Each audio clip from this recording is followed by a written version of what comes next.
the great fundamental issue now before our people can be stated briefly. It is, are the American people fit to govern themselves, to rule themselves, to control themselves?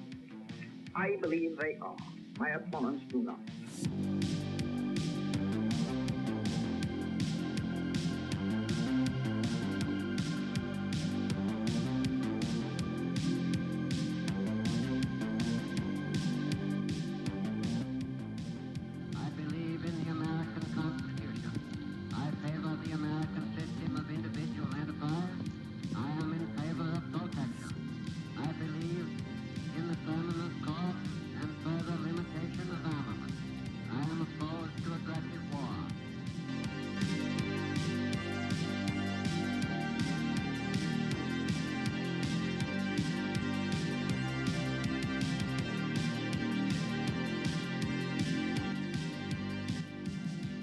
In the councils of government, we must guard against the acquisition of unwarranted influence, whether sought or unsought, by the military-industrial complex. We must never let the weight of this combination endanger our liberties or democratic processes.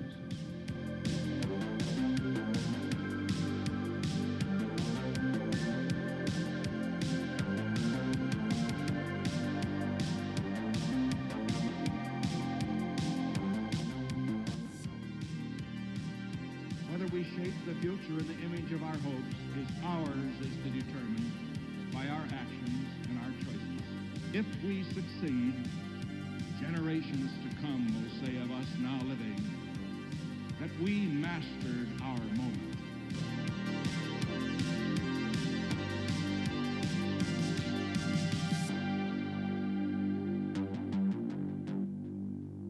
Americanism, not globalism, will be our credo.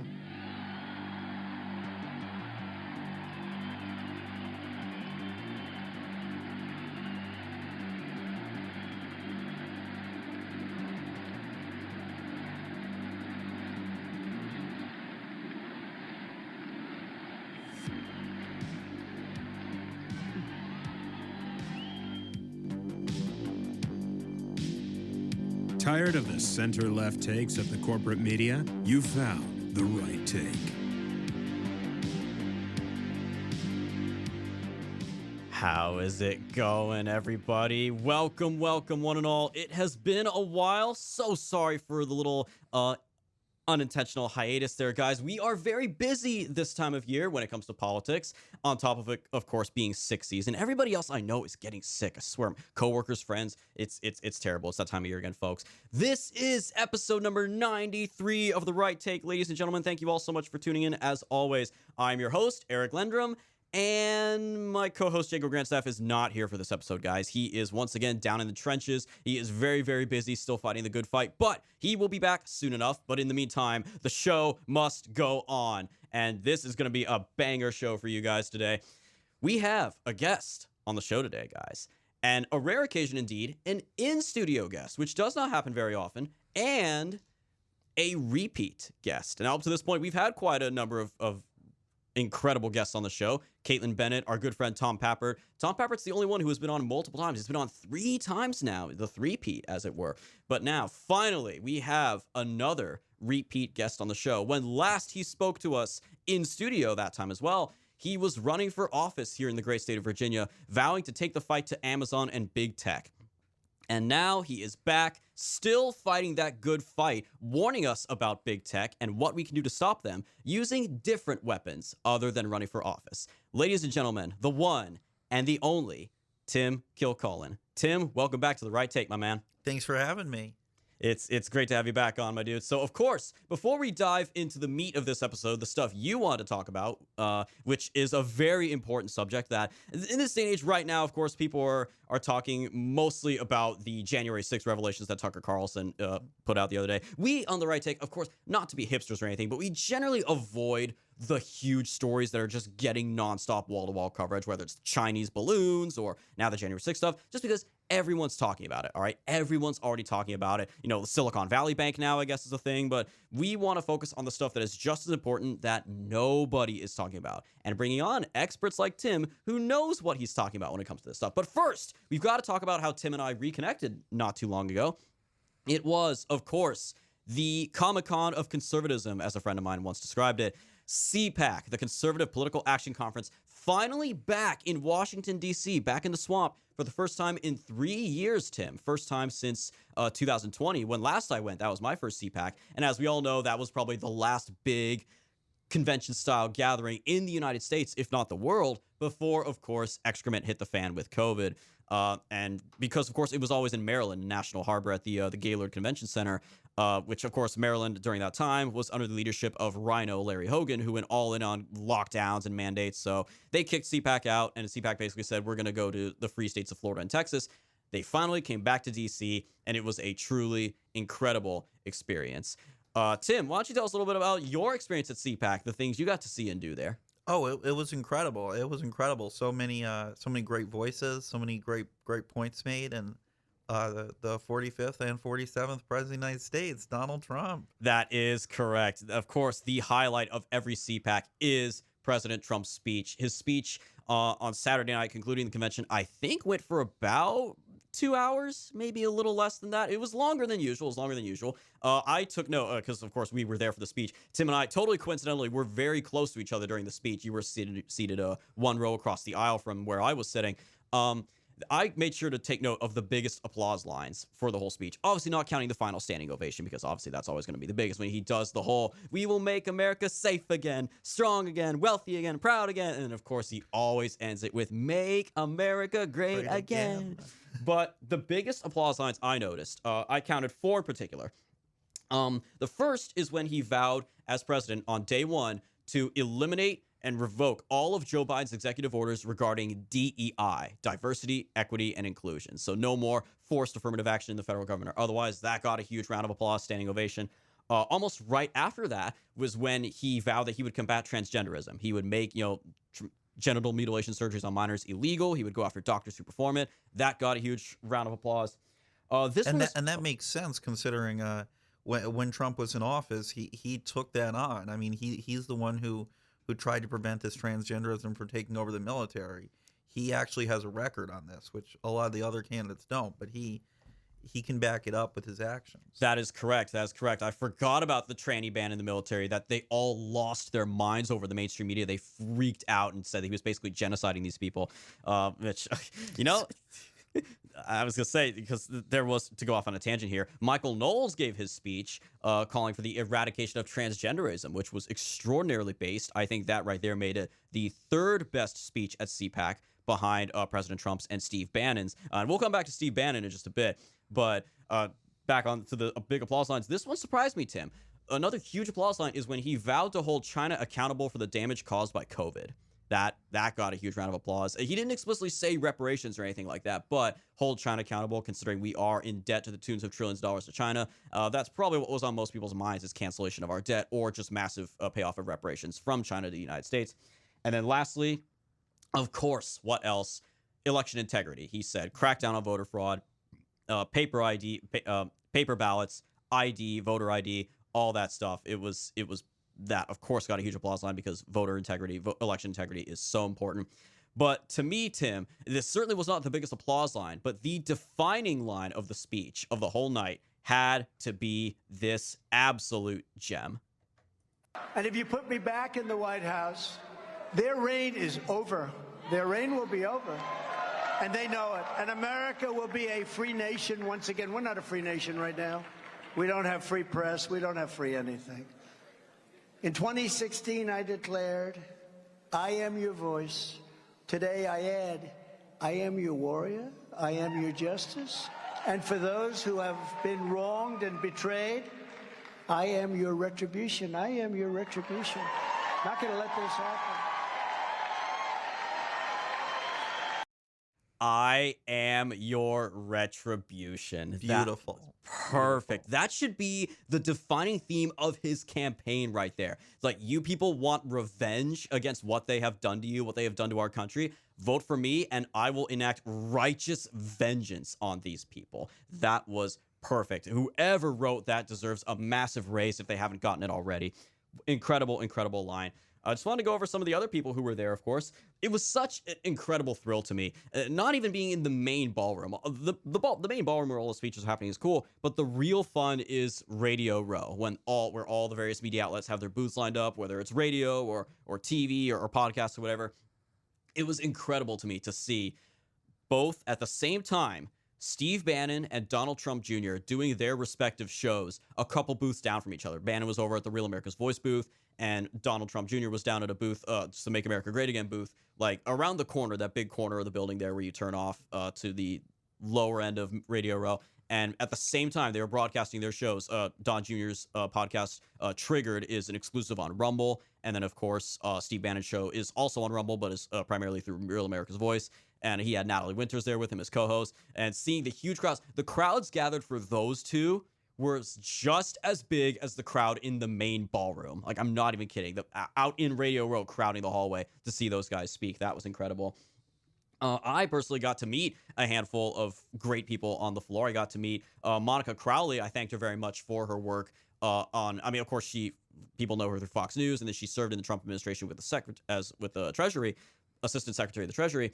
But she also has done a lot of work, good work, as a historian on the life of Richard Nixon, who is one of my absolute favorite presidents, and I thanked her for that. And I asked her very quickly, just like, what was President Nixon like? And she said, he was very kind, and he was a genius, and above all else, he was a visionary. She said he had the ability to see into the future about 30 years, to see what America was going to look like in 30 years. So, and it needs to be said, Nixon was genuinely an intelligent man. He was probably one of the, in terms of highest IQ, one of the smartest men we've ever had as president. It's a shame that he does not get a fair shake by history.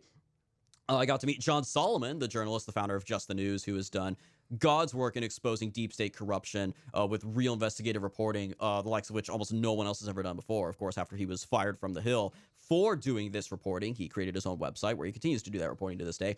Dave Bratt, the Liberty University professor, who famously, of course, in 2014 pulled off one of the single biggest upsets in American history, political upsets in American history, when he defeated Eric Cantor in his own primary. He was the House Majority Leader at the time under John Boehner. He was widely seen as next in line to be Speaker.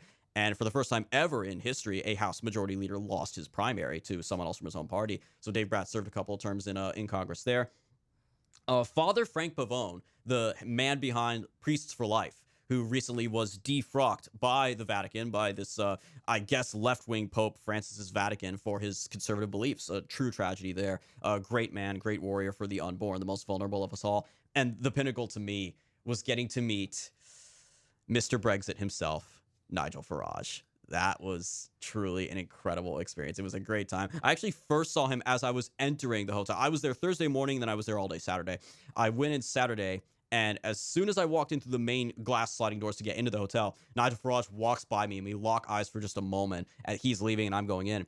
I almost wanted to stop right there and say hi to him, but I later looked and saw he was going outside for a smoke break, and he was talking to somebody else. So I'm like, okay, I'll let the man have a smoke break. I'm not going to interrupt him there. And then later, I got to meet him actually in the convention proper. So that was a great time.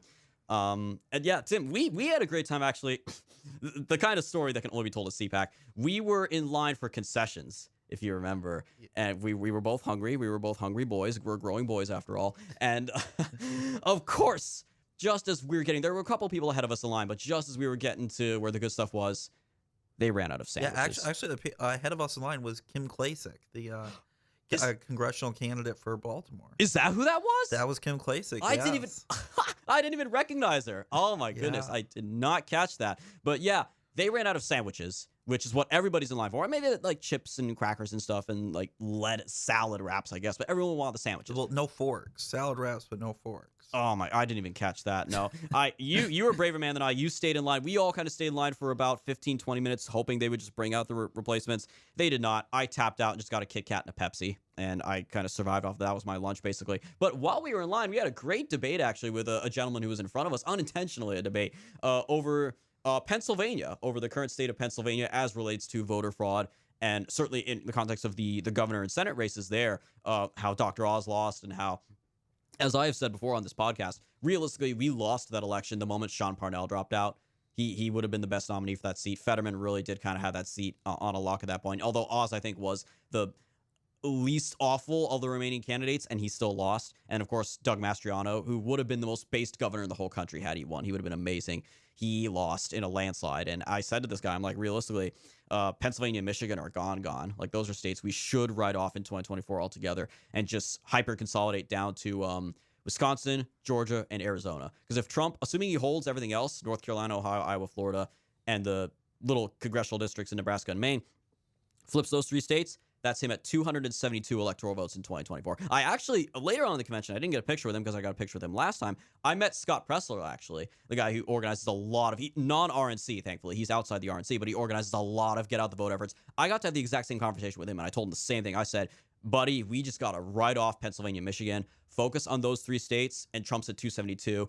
Even if he loses that one district in Maine, and the Democrats still hold that other one in Nebraska, 271. All you need is 270. Bare minimum, that's all you need. So I got to have that conversation and hopefully, plant that seed in his mind, because he obviously is a brilliant guy who does a lot of good organizing work. So maybe he'll take my words to heart. We'll see. But yeah, and we also had a discussion on Ron DeSantis. Tim, if you remember, we talked about Ron DeSantis and this fellow. You and I were talking about DeSantis, how DeSantis didn't even show up. And we're like, at least Nikki Haley and Vivek Ramaswamy showed up to CPAC. And you and I were in agreement. And that was when this guy first turned around and was like, excuse me, I actually think Ron DeSantis is great. And we're like, oh boy, here we go. So that was a great time. But yeah, any other highlights, Tim, you want to talk about from CPAC, from your experiences there? Yeah, I'd say Carrie Lake. Like, she just blew everybody away. So it was she'd spoken at the ballroom the night before, but she gave a surprise appearance the last day of speeches. She wasn't scheduled. And it was probably the worst time slot. People were leaving to get lunch. They were pretty fried. And she came out, and you just saw like this rush of people running back in the auditorium. And, the people at their seats, they were texting. They weren't initially all that excited, but it was maybe 10 minutes, 15 minutes she went. But by the end of it, every single person was standing up cheering. This is a once-in-a-generation talent, Carrie Lake is. She talks about these issues with so much clarity. It sounds like she's talking directly to you. She isn't afraid to talk about things like election integrity, talk about things like censorship. Regardless of who the nominee is, hopefully it's Trump, but she should really be on the top of the line for anybody's VP pick. She really is, and that, of course, is what the CPAC attendees believe, because they did the big straw poll at the end, which, of course, President Trump won the presidential poll. He got, I think 62% to Ron DeSantis is 20%, so it's no question that he is still the top choice. In the VP poll, yes, Carrie Lake came in first with 20%, followed by DeSantis with 14%, and Nikki Haley with 10%. So no surprise there. I mean, credit to Haley. She did show up. She did show up to a crowd she knew wouldn't like her. And she still spoke to them. You can't say that about Mike Pence. You can't say that about Chris Sununu. She actually had the guts to come and talk to MAGA World, and you got to give her credit for that. Exactly. And again, Vivek Ramaswamy also spoke at CPAC. Even others who were considering jumping in, like Mike Pompeo, who spoke at CPAC in 2021 as recently as 2 years ago. He didn't show up this time. Quite a few of the others who are now taking these pot shots at Trump, suggesting they'll run, they didn't show up. So yeah, respect where respect is due. Nikki Haley had more balls than Ron DeSantis at that point, which that says all I need to say. I've heard the arguments against Carrie Lake for VP mostly based on, well, she hasn't won any office yet. She doesn't have the experience. Well, she did win an office. Yes. Let's be honest here. She won. She just got it stolen. She and Blake Masters and Mark Fincham and Abe Hamadeh, they all got robbed. Arizona was absolutely freaking stolen, and we know it. And it's such a tragedy. It's such a tragedy, because here's what I always say, too, why Carrie Lake would have also been great as governor. That give her just 2 years as governor of Arizona, halfway through her first term, she would outshine Ron DeSantis in every way. She would be outperforming him. She'd be doing even better things than he ever could. And she would be the new Ron DeSantis, basically. She would upstage him. She would beat him at his own game. And that's why DeSantis feared her. And that's why DeSantis did nothing whatsoever to try to offer her any support when her election was obviously being stolen. Yeah. He still hasn't said that election was illegitimate, which is really a very sad thing. And of course, on voter fraud, I do have a clip here from Carrie Lake's speech, which nobody saw this line coming, but this line definitely sums up most of our sentiments when it comes to voter fraud in the 2020 election. But time and time again with President Donald J. Trump, when it seemed like the world was falling apart, he came in and brought it back together. He had these guys back there attacking him, left and right. He had the swamp going after him, and he was still getting stuff done. And now we have stumbling, bumbling Joe Biden. 81 million votes. My ass. Did not expect that, but you know what? She's not wrong. Trump did an amazing, historic job as president, and we expect to believe that. And here's the thing. I don't doubt that Biden won the popular vote because of California. Oh, for sure. California, he probably got at least maybe 3 to 4 million more votes, popular votes than Trump due to California, just like Hillary did. I don't think he got 81 million. I think it was probably more in the ballpark of like 77 million, maybe 78 if we're being generous. I could believe a 80 million. I mean, you got to keep in mind the election ultimately hinged on about 100,000 votes in 6 key swing states. It wouldn't take that many mules, probably only about 2,000 of them to shift the election. Someone should make a documentary about that. 2,000 mules. That's a great title. It's fitting. It's fitting. Okay, but yeah. So CPAC was absolutely incredible. Great experience. I'm glad that it is back in DC, and I look forward to many, many more in the near future that we can now go to because it is located in our area here in the swamp. We get to be in the heart of where everything happens.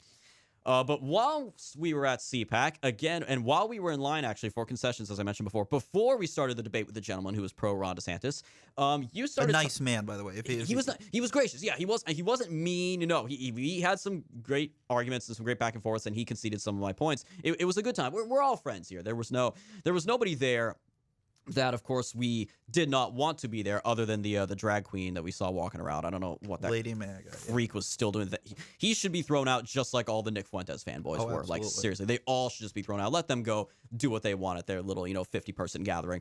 But other than that, no, it was a great time. But before it turned into a bit of a three-way debate there, you and I were having a conversation, and you brought up something that you have been keeping a close eye on. A very big development. Of course, it's coming from the Supreme Court. There's a lot of big pending cases before the Supreme Court this year. And again, we have a solid, allegedly 6-3, maybe more of a 5-4 conservative majority when you take John Roberts into account. But you mentioned one very important case coming before the Supreme Court this year that will be decided this year, correct? Yes, it will be decided this spring. All right, so why don't you go ahead and, for the main topic here of this episode, Tim, tell our listeners about the Supreme Court case that, for all intents and purposes, could break the back of big tech. Yeah, so the case, it's Gonzalez v. Google, and it really is a shame that the corporate media isn't covering this case, because the effect of this case is going to be huge. For all of common law history, like long before we even had a country, there was always a distinction between two types of liability for people who hosted speech. There were publishers, like a newspaper, and then there were distributors, like a newspaper stand. And a publisher, they have a First Amendment right to whatever they want to say, but they're also liable for it. So if you publish threats, if you publish defamation, if you commit fraud, if you're a publisher, you're held liable as if that's your own speech. On the other hand, there were distributors, and a telegram service, a newspaper stand, they couldn't really be expected to know the content they have. So as long as there was no evidence that they knew there was harm in what they were distributing, they wouldn't be held liable. But when the internet came, you had some stupid judges not understanding that difference, deciding they knew better. And actually, it goes back to, there was this case. Guessing a lot of your listeners have watched the movie The Wolf of Wall Street. I did. I myself saw that movie only for the first time not too long ago. Of course, it's a Martin Scorsese movie, so I was going to see it eventually. But yes, I think most people are, at the very least, familiar with The Wolf of Wall Street. So, of course, what we are getting at here is how I didn't even know this until you showed me some of the research you had done. Explain to us how indirectly The Wolf of Wall Street influenced the rise of the internet to the point that it has now become so powerful and legally protected from all these things. Yeah. So if in The Wolf of Wall Street, you might remember a character played by Jonah Hill. That's based on a man named Danny Porish, who is just a degenerate on every level.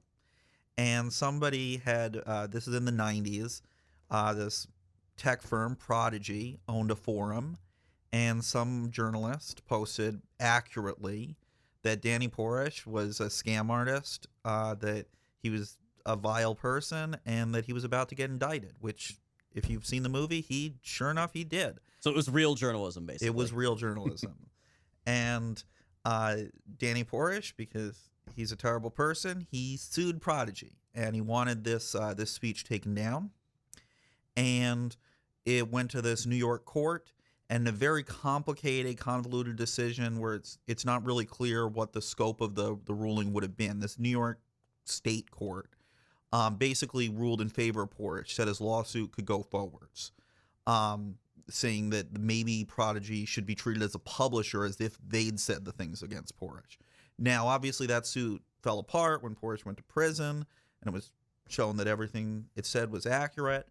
But this really scared Congress, so they were passing this big Communications Decency Act at the time, and they decided to add this Section 230 to it to really clarify the law, that the internet wouldn't be treated any differently than the common law had been for 200 years. And the law is really clear. It says that that if you're a platform, you're a distributor. Like, you should not be, it doesn't say the word distributor, it says you should not be treated as a publisher.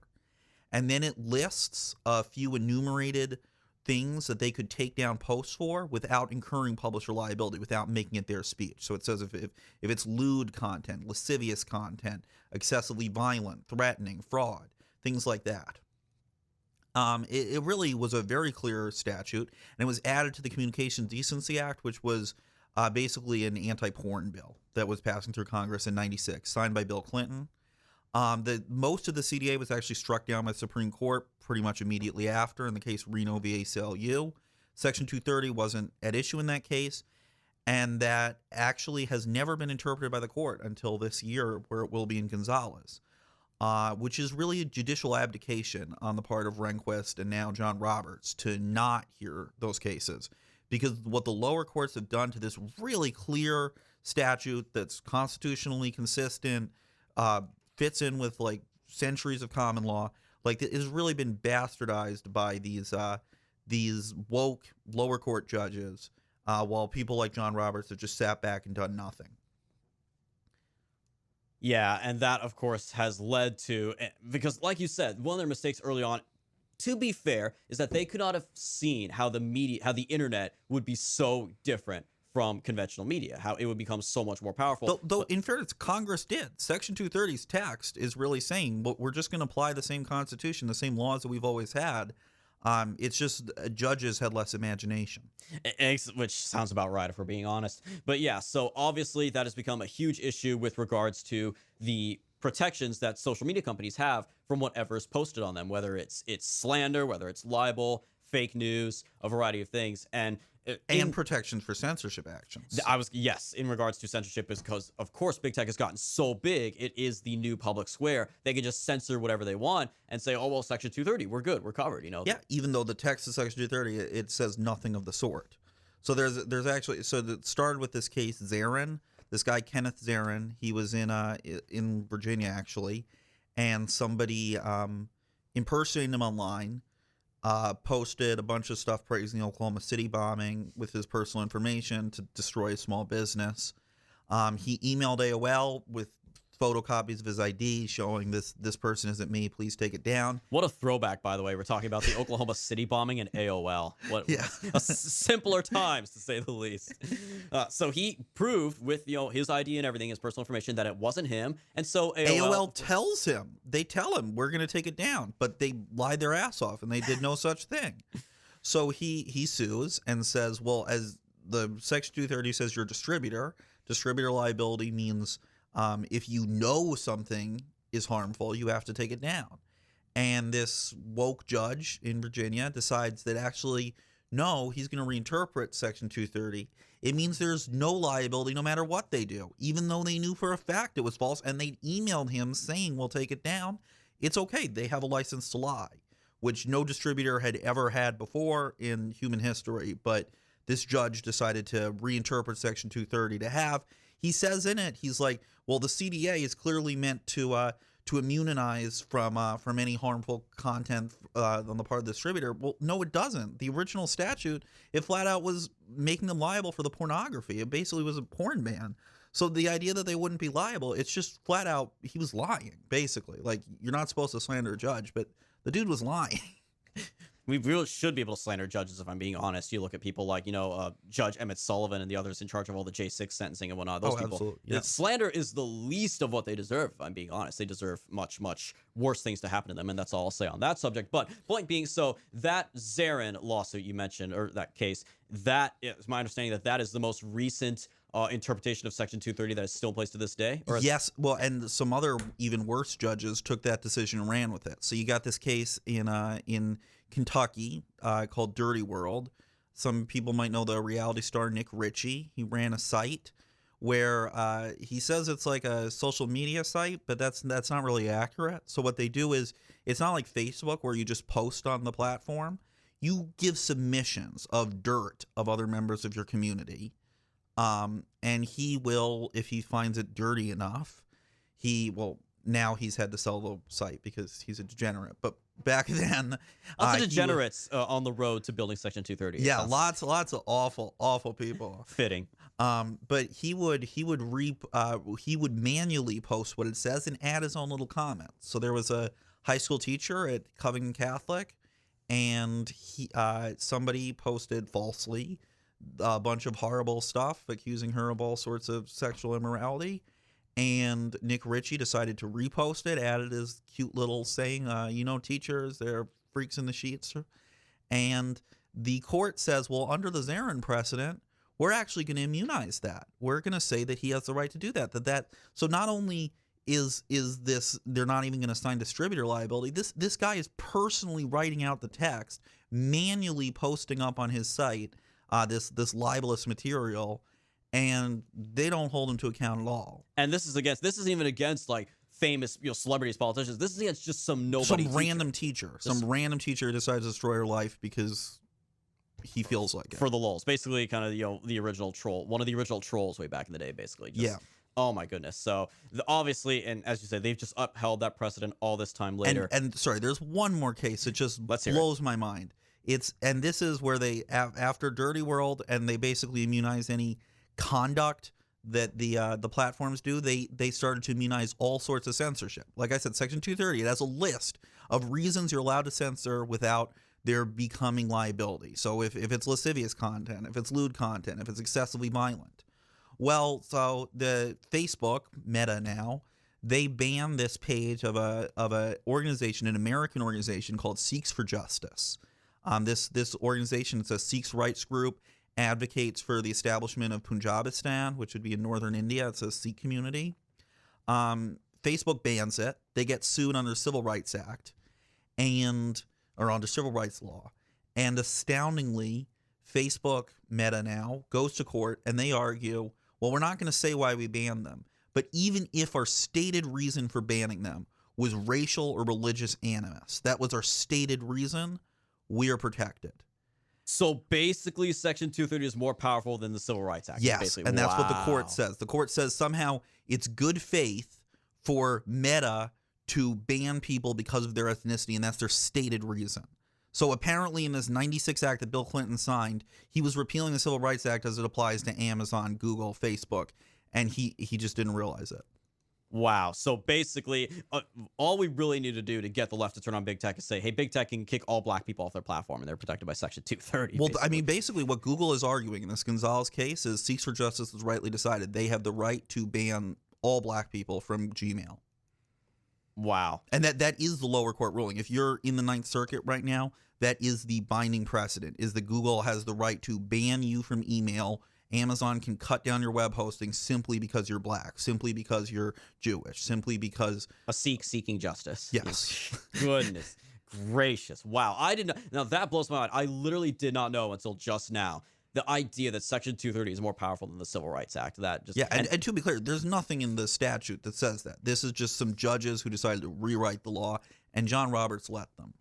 John Roberts, exactly. Still Chief Justice to this day. So that is a perfect segue then to, of course, we have this case that is now pending before the Supreme Court that observers seem to say could finally be what breaks Section 230 once and for all, as it should have been a long time ago. It could, or it could be the one that codifies it. Ooh. So this is really a make or break moment for basically for America. I mean, either this wacky left-wing woke judge stuff is going to become the law of the land, or the Supreme Court's finally going to enforce the statute as it's written. All right. So on that note, then tell us about this case, Gonzalez v. Google.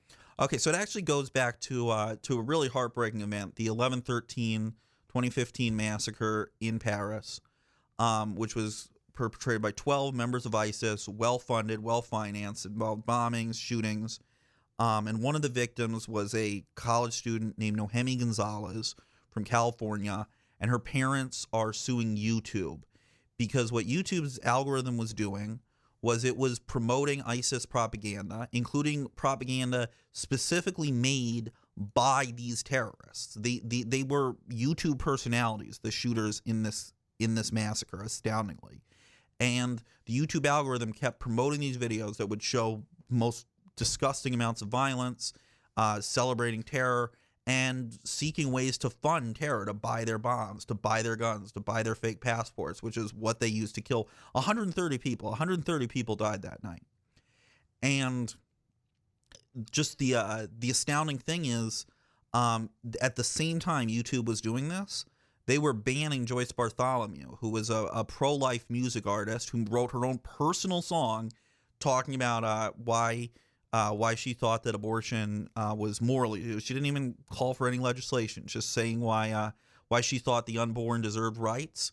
And YouTube banned that. They found that too hateful. But planning out a massacre of 130 people on behalf of radical jihad, that wasn't really something they concerned themselves with. Basically, YouTube says ISIS good, Orange Man bad. Like, they'll ban President Trump. They'll ban anybody who even hints at voter fraud in 2020. But ISIS, oh no, that's cool.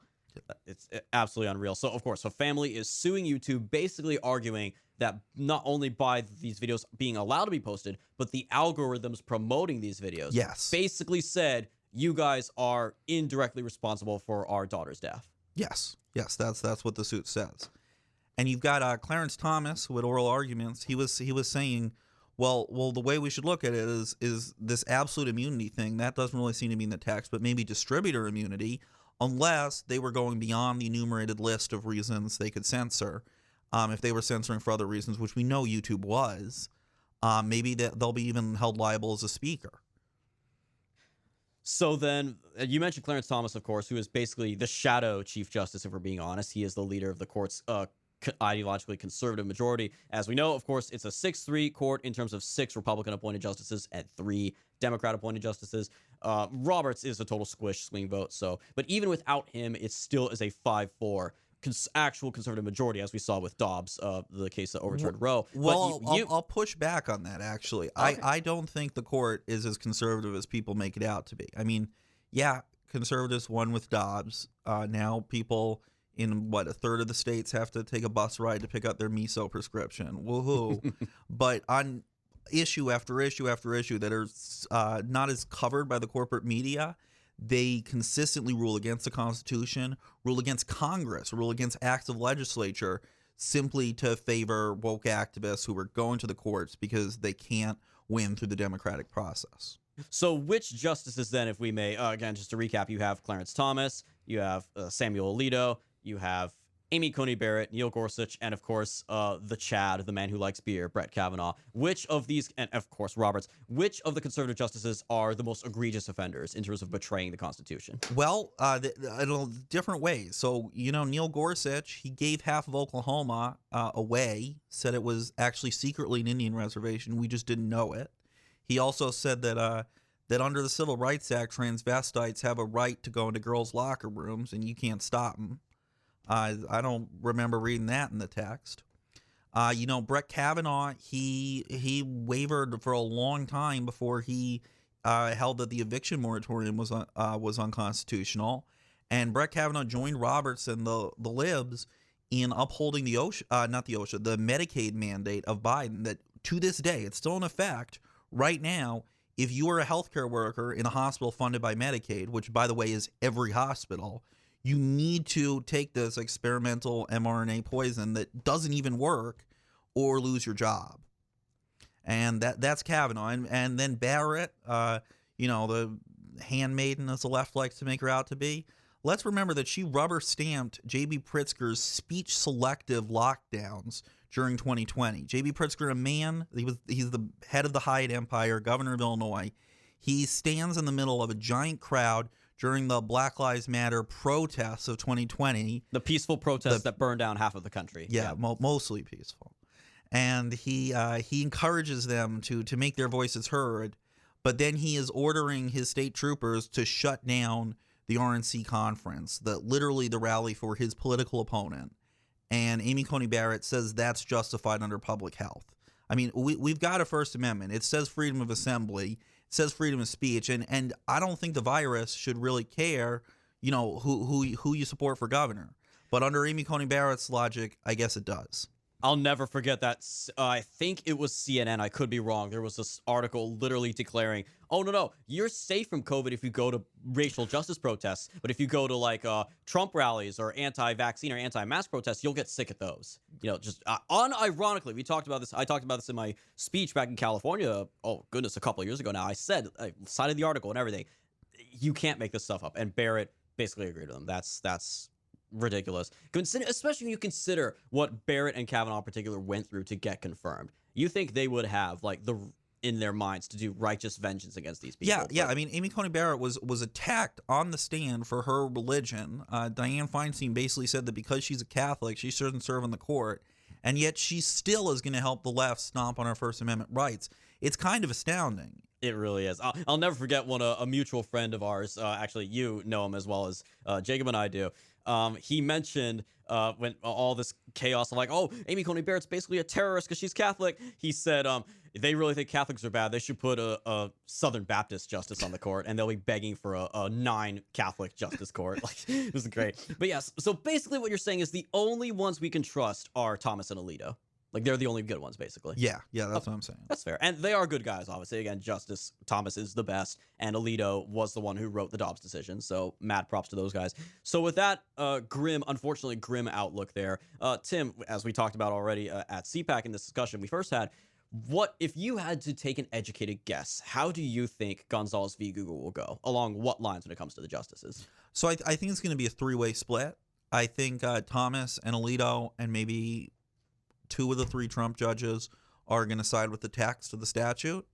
I think on the other end, you're going to have Ketanji Brown Jackson and Sonia Sotomayor, and they're gonna make this argument that Jackson was making at the court, which was to actually rewrite the statute to be the reverse.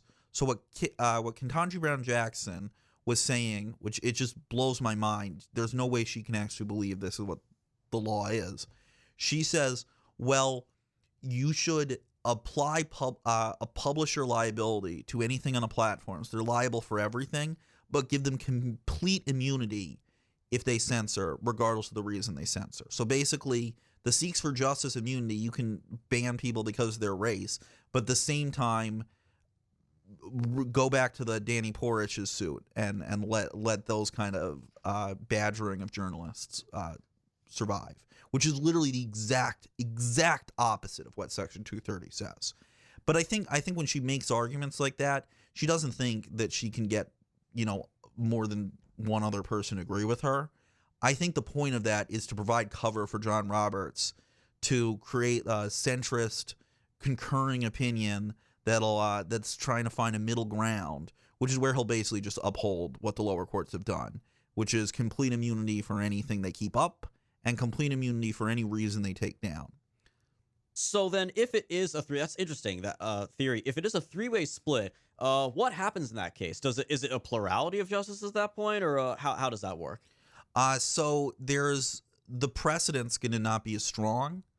Obviously, the Gonzalezes would lose in that case, but they would lose on their individual level. There wouldn't necessarily be a 5-justice majority making any larger point about what the law of the land is as it applies to Section 230. Or you would have to cobble it together from different bits and pieces of the 3 and see which areas 5 people would agree with on each specific point of the law. So basically what you're saying is that although this could potentially have been the case that, as I said, would break the back of big tech by eliminating Section 230 once and for all, it's basically just going to be another instance of the Supreme Court kicking the can down the road. Well, to be clear, nobody's asking to eliminate Section 230. They're asking to apply Section 230 as it was written by Congress, and it would be permissible under the Constitution. And yeah, they probably are going to basically, well, who knows? Who knows what they'll do? It's an unpredictable court. But there's definitely a fear that they will kick the can down the road. Well, I guess we will have to wait and see. Do we know, you said oral arguments already happened. Do we know about when decisions are expected to be made in that case? Yep. I mean, they're already releasing opinions, but because this is a big one, it's probably going to be one of the last they release, right, with the affirmative action one, the other free speech ones, 303 creative, those ones. So probably late May, early June. All right, so the summer, as always, the summer is usually that's when they wait for, the summer of rage, like when they released Dobbs, and then there were a whole bunch of, pro-abortion riots all across the country. We still have a bit of time left in this episode, Tim. That went by far too quick because, of course, you do a great job explaining it. You hinted, I was actually going to ask you, and you hinted at it very briefly. We also had this discussion in the concessions line at CPAC. Tell us about some of those other Supreme Court cases, namely the affirmative action one that we talked about as well. What's, again, another potentially monumental case on affirmative action that you are a little more skeptical about? Yeah, well, there's two affirmative action cases before the Supreme Court. One of them dealing with a public school, one of them dealing with a private school, and they're also different cause of action. Some under statutes like the Civil Rights Act, others under the 14th Amendment. And theoretically, the court could get rid of affirmative action either in the private or the public sense for schools. Again, it's the Roberts Court. I think people are being a little too optimistic there. There also is a separate free speech on the internet case, 303 Creative via Lennis. And in that case, it's actually not a digital platform, not a Section 230 platform. It's a website creator who doesn't want to create websites for LGBTQ weddings. And astoundingly... So basically an internet-based version of the Colorado Cake Baker, basically. Yes. Oh, yes. Goodness. But, sorry, continue. But get this. It's 303 Creative. It's astounding. So like I said, these lower court judges, they said Section 230, even though it doesn't, they've said that it gives the right to censor, to ban people, to refuse business from web hosting, from Gmail, for any reason, even their race, their religion, and yes, their sexual orientation. But in 303 Creative, they're saying, well, a website designer who is literally liable, and to be clear, if you design someone a website for them and that website, say supports ISIS and recommends killing 130 people in Paris, yeah, you're going to be held liable for that. But they're saying that under public accommodation laws, those people have to be forced to create speech they disagree with, but the web hosting service that they create that website on has the right to ban gay people, ban black people, ban Christians, ban whoever they want. So basically, the person who writes the post calling for the killing of innocent civilians in the name of Allah, that person's good. But if someone then creates a unique font for that post and they do graphic design for that post, that person's liable, basically, is kind of what you're saying. I mean, yeah, basically they're saying that you can't refuse service if you design websites. But if you were a website hoster like Amazon, AWS, which controls 85% of all websites, you can ban people for being gay, and you can say it's not a speech thing. It's not that we disagree with the marriage ceremony. It's just that we're prejudiced, and that's a perfectly valid justification. And that one as well, how do you think that particular case is going to go before the Supreme Court? Well, I think the Supreme Court's not going to want to touch the hypocrisy of what I mean, if they rule one way in Gonzalez and say absolute right for web hosters to ban on the basis of sexual orientation, and then simultaneously say, as the lower courts have done, that website designers are mandated to not discriminate, even if it violates their religious beliefs and is creating speech that both sides agree is speech. I mean, these are such completely incompatible things that the lower courts have presented. I would imagine that even Roberts doesn't have the balls to try and push something like that past us. Oh my gosh! So you think they'll just kick the can down the road on that case as well, rather than make a decision? No, I think they'll start with the website designer. Okay. So at least one definitive decision will come out of this plethora of cases, even if it is not the ideal. Goodness gracious! All this has convinced me, Tim. Yeah, and you have successfully convinced me. The internet was a mistake. Like, let's be honest, the internet just shouldn't have existed. This very society, mankind would be better off without the existence of the internet. I just got one more question then for you. So basically, we've come to the conclusion, Supreme Court, which is ostensibly the final say on this stuff. Like, if they made that call in Section 230, it would have been the law of the land. If the Supreme Court is not going to come to our defense, and if Congress is not going to do anything about it, what can we even as a society begin to do to deal with this problem? Is it just going to take 5 more Elon Musks coming along and just buying all the big tech platforms? Well, no, because this isn't the last Supreme Court case. So we've had, under Trump's urging, 2 actual conservative governors, Ron DeSantis, for all his flaws, he's not the worst, and Greg Abbott in Texas. They passed laws, and they said, well, fine, even if you accept this insane idea that they're not, liable under traditional contract law or anything like that under Section 230, and they are completely immunized for everything they do, well, we're at least going to make you have to follow our state laws, and we're going to create a state law that says you can't censor on the basis of political viewpoint. And the Florida one is even a little milder. It just says you have to disclose it as any other political contribution, which is what it is. And that's going to be heard presumably next term by the Supreme Court. Right now, the Supreme Court has a temporary injunction on those 2 laws. If those 2 laws went into effect, we'd have free speech on the internet. This censoring that you're seeing of things like the New York Post article, of journalists, of exactly what Section 230 was created to prevent, of people like Danny Porish or whatever degenerate leftist like Joe Biden these days pressures social media sites to take down journalism. That won't happen anymore. Which all that would need to happen is for the Supreme Court to lift their injunction, because there's 2 laws that are already in effect. So the Gonzalez ruling won't, as much as a blow it will be if we lose on this, there still is next year. And those 2, they're called Moody v. Net Choice and Net Choice v. Paxton, after the 2 great attorney generals, Ashley Moody and Ken Paxton. And a victory in just one of them would solve this problem. Because basically a victory in either one of those cases would basically set the precedent that individual states can make these laws where, the federal precedent isn't quite there. Is that basically what you're saying? So basically it just comes down to which states are going to take action after that? Well, yeah, and I doubt, like, if you're Amazon, you're going to create 50 different web hosting services. So then one state puts pressure on them that, puts the pressure on them. I mean, that's what California did with net neutrality. Basically, the federal net neutrality thing fell through under Sundar Pichai, so California just basically created a state law. And by the way, ISPs, information services providers, they're Section 230 platforms too. So technically, this whole Gonzalez ruling is challenging the idea of net neutrality. The Supreme Court is trying to contort and say, oh, we're not going to settle the Section 230 issue, or the net neutrality issue. There is a very real fear that if Ketanji Brown Jackson's opinion wins out, net neutrality will be made illegal by act of the Supreme Court. All right. So overall, a mixed bag, but there are some things we can look forward to that could very well go our way. Yes, but also keep the pressure on the courts. John Roberts, I think he takes public opinion into account when he's writing his decisions. So the more conservatives, populists, libertarians speak out on these issues, the more likely they'll go their way. So basically, we got to keep talking about big tech, making it a major issue, and putting that pressure on justices and state lawmakers and governors as well. Okay, that's absolutely. So yeah, that should be one of the top issues, I think, for the agenda going forward. I mean, immigration to me still is always going to be the biggest issue, but I would put big tech. I definitely put it in my top 5.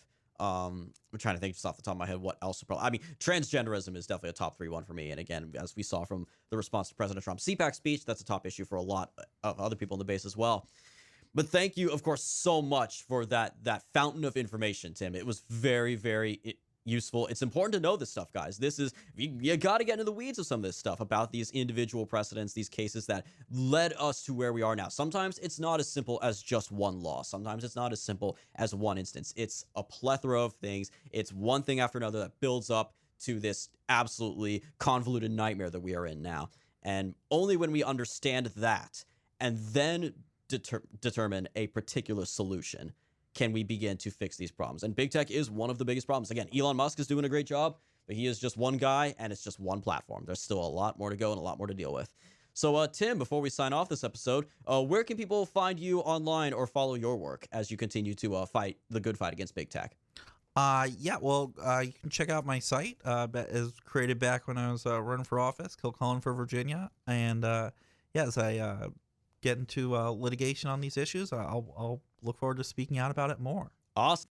Honored to have you back at any point in time. So, yes, kilcullenforvirginia.com. That's KILCULLEN for the word for Virginia.com. And thank you guys, as always, so much for tuning in to the latest episode here of The Right Take. Be sure to follow us for all of our latest content at our website, righttakepodcast.com. The full list of social media websites and podcast platforms where we are available, righttakepodcast.com/subscribe. And as always, if ever you guys are feeling oh so generous and want to continue supporting all that we do here on The Right Take, righttakepodcast.com/support. We'll talk to you next time, guys.